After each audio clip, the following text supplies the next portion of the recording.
It's a moment of private alarm. You've used the bathroom, and as you clean up, you see it. A smear of bright red blood on the toilet paper. There's no pain, just this unsettling sign. Or maybe you've noticed an annoying itch that just won't go away. This is often the first signal your body sends. Hemorrhoids, or piles as they're commonly known, are incredibly common, affecting about half of adults by the time they're 50.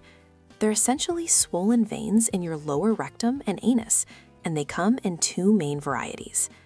The painless bleeding is a classic sign of internal hemorrhoids, the kind located inside the rectum where you can't see or feel them.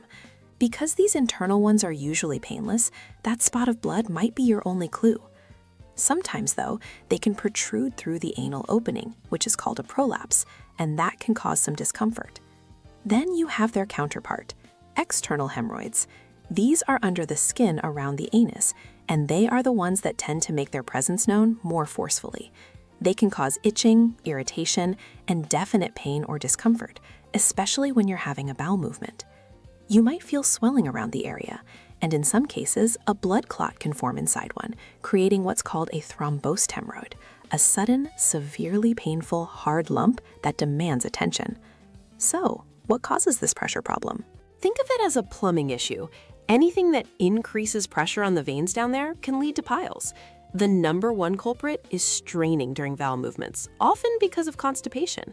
Spending too much time sitting on the toilet, yes, scrolling on your phone counts, also increases this pressure.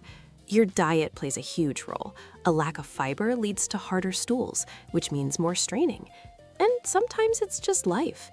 The tissues that support those veins can weaken with age. Pregnancy puts immense pressure on the pelvic area. Even regularly lifting heavy objects or carrying extra body weight can contribute to their development. Now, here is the most important part. While these symptoms strongly suggest hemorrhoids, you cannot just assume. Rectal bleeding is a red flag you must show a doctor. It's crucial to rule out other conditions. For example, an anal fissure, which is a small tear in the lining of the anus, also causes bright red bleeding, but is typically accompanied by sharp, severe pain during bowel movements. And more seriously, persistent bleeding, along with changes in your bowel habits, abdominal pain, or unexplained weight loss, can be symptoms of colorectal cancer. So please, don't guess. A healthcare provider can give you a clear diagnosis, often with a simple physical examination. They'll talk about your symptoms and medical history and might perform a quick digital exam. It's a conversation worth having for your peace of mind. The good news is that for most people, managing and preventing piles comes down to lifestyle. It starts with your diet. Adding more fiber from fruits, vegetables, and whole grains makes stools softer and easier to pass. This is non-negotiable. Pair that fiber with plenty of water. Think 8 to 10 glasses a day to keep everything moving smoothly. Regular exercise, like walking or swimming, improves circulation and helps prevent constipation.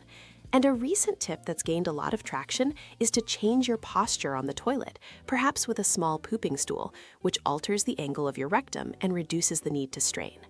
Ultimately, knowing if you have piles begins with paying attention to these signals: the itch, the discomfort, the bleeding. It's about understanding the pressure points in your own life, from your diet to your daily habits. It is not something to feel embarrassed about, but it is something to address. By making a few simple changes and knowing when to reach out for professional advice, you're not just treating a symptom, you're responding to what your body is telling you and taking direct control of your own well-being.